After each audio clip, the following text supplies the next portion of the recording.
ጽንፈኞቹ የማህበራዊ ሚዲያ ልሳናት ከነባራዊው ሁኔታ በእጅጉ የተለየ የሐሰት ትርክት እየፈጠሩ ሕዝብን ከሕዝብ ለማጋጨት ቀን ከሌት ይሠራሉ።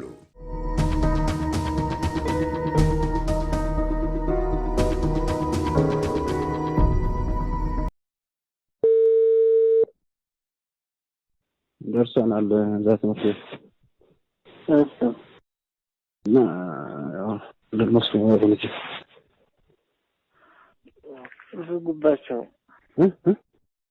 ዝጉባቸው በሩ ላይ እሺ ችግር የለውም በቃ እሺ እንዳይመጣችሁ ችግር የለውም ኖርማል ሙሉን ሰው ትምህርት ቤት አስገብተን ሰውን በየስራ እያስወጣኝ እንትን ብናደርግ አይሻልም እዚህ እንጂ ሁለቱ እንደመታ ነው ይሮጥብናል ለአለምታቸው አስተኝቶ ያን እንደንት እንደንታቸው እሺ ፎቶ አንሳቸው ተቀበው ቪዲዮ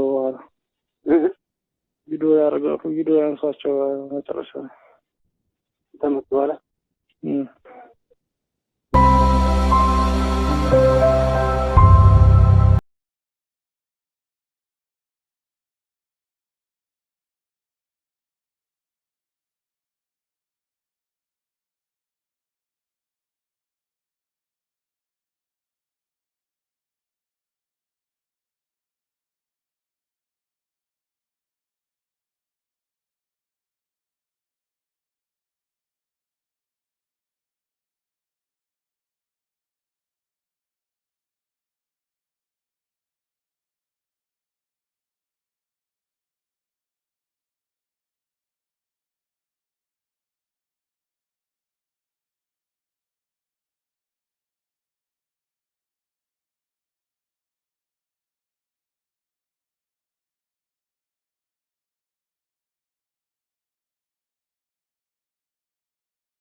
ጣቢያ ላይ ብንነድ አምቡላንሶች እኮ የእናቶች አይደሉም አሁን የማዳበሪያ መነገጃ የኮንትሮባንድ መነገጃ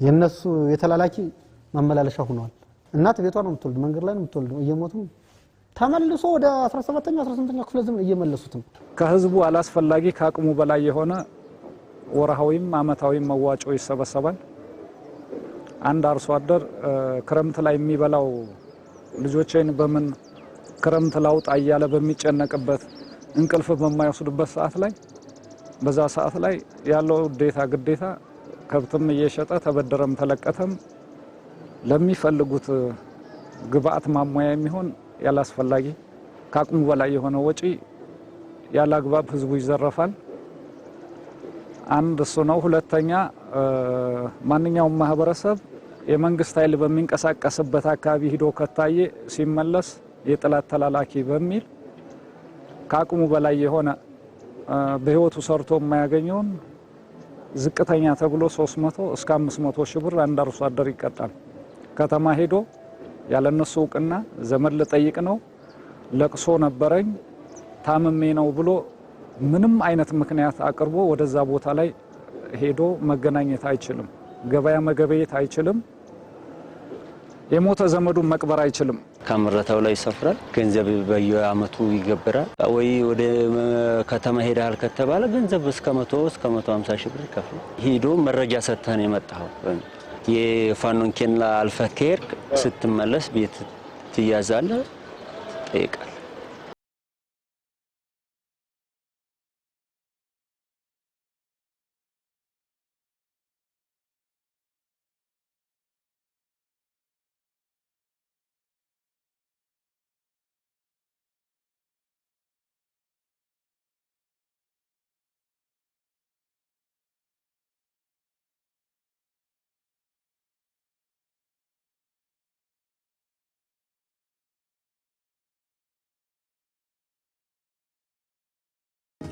እዛ ህዝብ በፊት ይሄ የምታዩት ጆሮዬን ቆረጠውና ይሄን ጆሮዬን በቢላዋ ቆረጠውና ወንድማችን ቃሉ ይሄ ባንዳ ነው አላቸው ህዝቡ።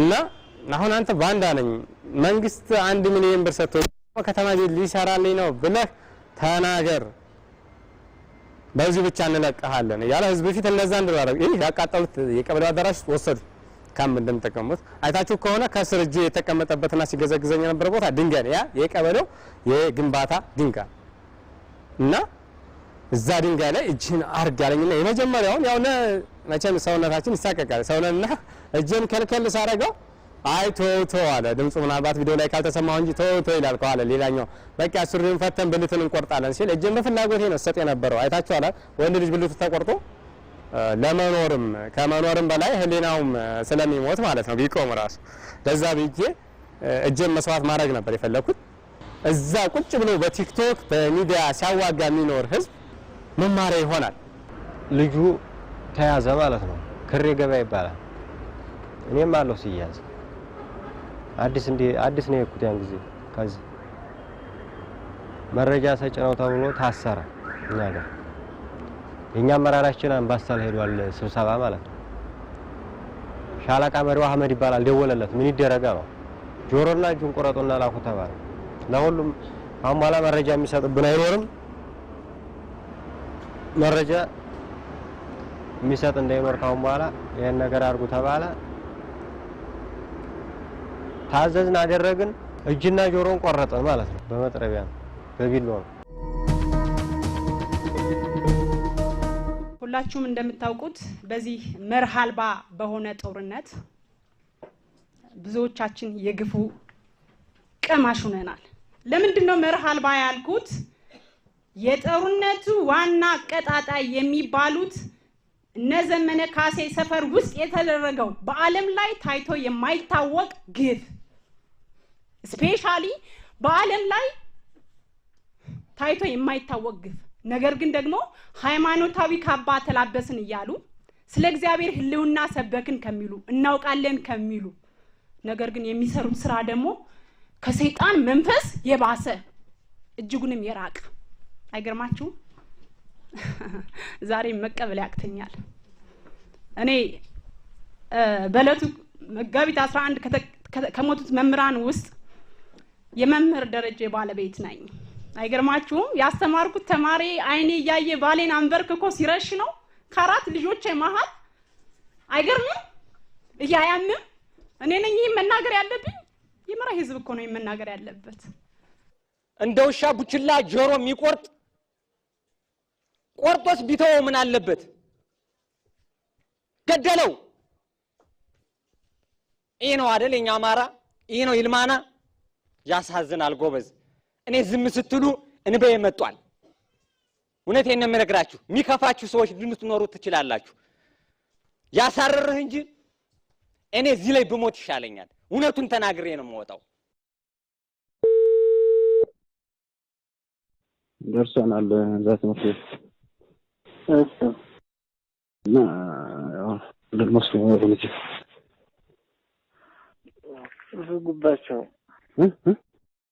ዝጉባቸው በሩ ላይ እሺ ችግር የለውም በቃ እሺ እንዳይመጣችሁ ችግር የለውም ኖርማል ሙሉን ሰው ትምህርት ቤት አስገብተን ሰውን በየስራ እያስወጣኝ ነው እንትን ብናደርግ አይሻልም እዚህ እንጂ ሁለቱም እንደመታ ነው ይሮጥብናል እንዳይመጣችሁ አስተኝተው ያን እንደምትሰው እንዳይመጣችሁ እሺ ፎቶ አንሳቸው ተቀበው ቪዲዮ ያረጋሉ ቪዲዮ አንሳቸው መጨረሻ ተመጥቷል 20 ዓመት ባስተማርንበት ከተማ ውስጥ በራሳችን ልጆች ደረጀ ለራሱ ልጅ ሳይሆን የሰው ልጅ ኮትኩቶ ያስተማረ መምህር ነበር ማንንም ይመሰክራል አትመሰክሩም ስለ ደረጀ የመራ ህዝቦች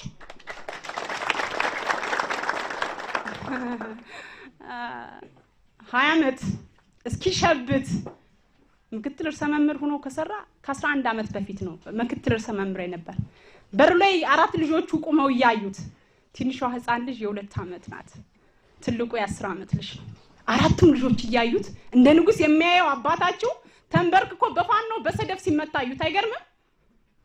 ይሄን ያዩት በድንግል ማርያም ብዬ እየለመንኳቸው ባሌን ወስደውትም ግን የሺ ተረጋጊ ነው የሚለው ንጹህ ስለሆነ አይደለም ይገሉኛል ይደበድቡኛል ብሎ በፍጹም አላሰበም። ይሄ ነው የተደረገው። እኛ ሰፈር የተደረገው ከነዘመነ ካሴ መንደር የተደረገው ይሄ ነው። ይህ ጽንፈኛ ቡድን በህብረተሰቡ ላይ ከሚፈጽመው በደል ባሻገር በህዝቡ ሀብትና ንብረት የተገነቡ ተቋማትን ያወድማል። በዚህም ሳያበቃ ከኢትዮጵያ ታሪካዊ ጠላቶች በሚያገኘው የትጥቅና የስልጠና ድጋፍ የአማራን ህዝብ ስቃይና መከራ ለማስቀጠል ባለ በሌለ ኃይሉ እየተወራጨ ይገኛል። እናት አባት መገደል፣ ቄሱ መገደል፣ ትልቅ አባት ትልቅ ወንድም መገደል፣ ተንበርክከ ሂድ በጣም ነው ይከብደኛል። እና ይሄ የፈጣሪ የኃጢአታችን ብዛት ሊሆን ይችላል ብዬ ነው እንጂ አማራ በአማራ ላይ ልጆቻችን በእኛ ላይ ይሄንን ነገር ይወስናሉ ብዬ እኔ በጣም አላምንም። ብዙ ህይወት አልፏል።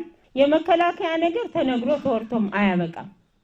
ምንም ይሄ ነው ብዬ ተናግሬውም አልጨርሰው። ምክንያቱም የሀገር ፍቅር ያንገበገባቸው መከላከያ ያለ ሰው እናቱን ይወዳል። እናቱን ከወደደ ደግሞ ሀገሩን ከዛ በላይ ይወዳል። እንደደረሰባቸው መስዋዕትነት ከኛ ጋራ እንኳን አብረው ሰላምን ለማምጣት መሳተፍ ይቅርና አይናችንን ለማየት ራሱ ይከብዳቸው ነበር። ነገር ግን የሀገር ፍቅር የእናትነት ክብር ራሴን ለሀገሬ ሰዋለሁ በማለታቸው ያለባቸውን ችግር ራሳቸው በራሳቸው አዘኔታቸውን በውስጣቸው አድርገው መራዊ ሜጫ እዚህ ደረጃ እንድትደርስ አድርገዋልና ክብር ለነሱ ስጥልኝ።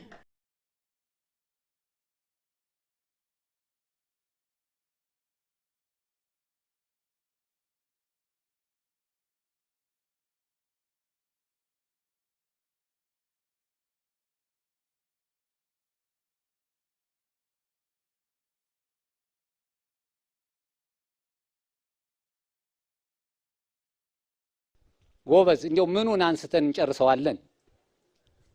እውነት በትምህርት ላይ አውዳሚ ተግባር አልተፈጸመም?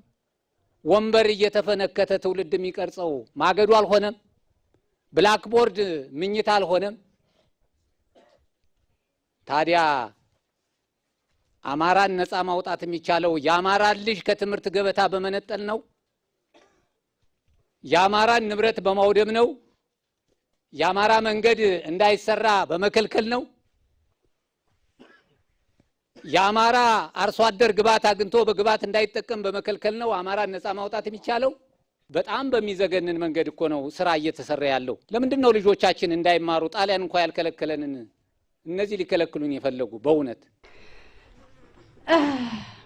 አሁን እነዚህ ሰዎች ላሳደጋቸው ማህበረሰብ እየታገሉ ነው።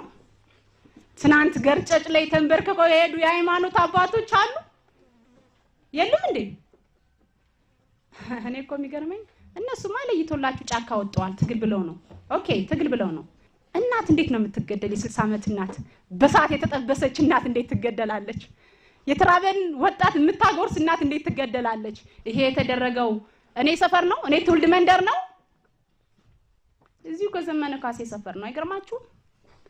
እዚሁ የዘመነ ካሴ ቅርብ ሰው በሚባሉ ሰዎች ነው የኛ ባሎች የተገደሉ። ዘመነ ካሴ ቅርብ ሰው እውን እንደዛ ነው ደረጀ? እውን እንደዛ ነው ሙላት? እውን በእለቱ የተገደሉት እነገደፈው የደግ አብሮኝ የሰራ ፊዚክስ መምህር እነሱ ይሄ ይገባቸዋል፣ ቃታ ይሳብባቸዋል። ዛሬም ግን በኔ ሙያ ውስጥ ሆኖ መምህር ሆኖ እውነት ነው የምነግራችሁ መምህር ሆኖ ሞኞቹ ሙተዋል፣ እነሱ አሉ ማለት ነው። ምን ብለው ይላሉ መሰላችሁ? በትግል ጊዜ ያጋጥማል ይላሉ። ወደድክም ጠላም ያልተማረ ሀገር አይመራም። ግን በደንብ አንስምሩበት። የሞተ መምህር ነው መምህር ነው እንደ መከላከያ ይገደል? መከላከያ መምህር ገደለ? ጦርነት በኔ ይብቃ፣ በኔና በጓደኞቼ በመሰሎቼ ይብቃ። የአማራን ሕዝብ ጥያቄዎች አስመልሳለሁ በሚል ሽፋን ጫካ የገባው ይህ ቡድን በዘረፋና በእገታ የግሉን የኢኮኖሚ አቅም እያጠናከረ፣ በአንጻሩ ግን ሕዝቡን እያቆረቆዘ የሚገኝ የሕዝብ ጠላት ነው። አሁን ላይ ያሰበውንና ያለመውን ማድረግ እንደማይችል በመገንዘብ የዚህን ቡድን እኩይ ሴራና ዓላማ በማክሸፍ ሕዝቡን ከከፋ እልቂትና እንግልት ለመታደግ የሚደረገውን ጥረት ለመደገፍ በርካቶች የመንግሥትን የሰላም ጥሪ እየተቀበሉ ወደ ኅብረተሰቡ እየተቀላቀሉ ነው። አየሁት ሰለችኝ። ሀገርን ብዝብዝ አረግ ነው፣ ወገን አዋረድ ነው። እኔ መጣሁ። መሞት ካለብኝ የመንግስት አካል ይግደለኝ፣ ህዝብን ይቅርታ መጠየቅ አለብኝ ብዬ መጣሁ። እንስተካከል ነው። ህዝባችን እየተጎዳ ነው። ማዳበሪያ የሚገዛበት ብር መንገድ ላይ ቀርቶበታል። በድጋሚ የምናገረው አርሶ አደሩ እያለቀሰ ነው። 3 ዓመት ተሸከመ። በክረምት እኮ ጠላ የማይቦጭበት ቤት አለ እኮ። የችግር ወቅት ነው ክረምት አይደለ? የጽንፈኛ እኮ ከአንድ አርሶ አደሩ ገብቶ ለምን ጠላ አልበጠበጥሽም ብሎ ከአርሶ አደር ሚስት የሚደባደብ ኃይል እኮ ነው ያለ። 3 ዓመት ተሸከመ። እስከ መቼ ነው ተሸክሞ የሚያበላ የሚያጠጣ? ህብረተሰቡም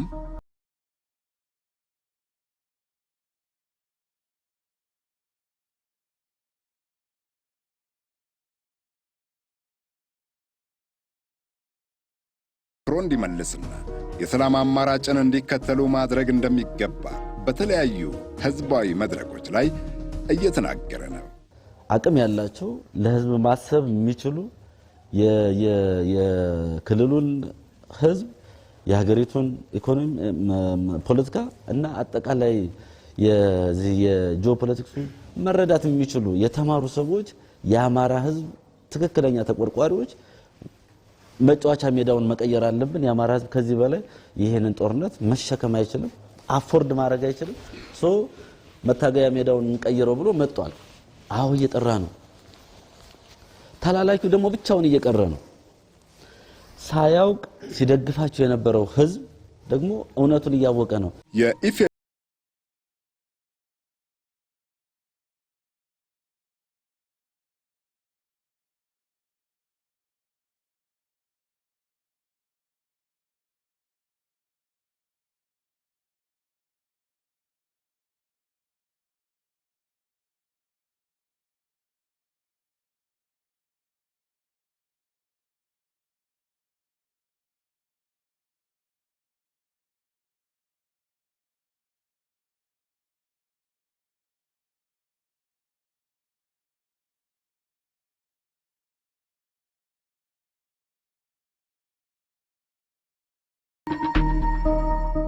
ለኢትዮጵያ አንድነትና ሰላም ሁሌም በተጠንቀቅ ላይ የሚገኘው ጀግናው የኢፌድሪ መከላከያ ሰራዊት የጽንፈኞችን እኩይ ሴራ በማክሸፍ የሀገራችንን የአሸናፊነትና የድል ታሪክ ለማስቀጠል እንደ ወትሮው ሁሉ በአስተማማኝ የዝግጁነት ደረጃ ላይ ይገኛል።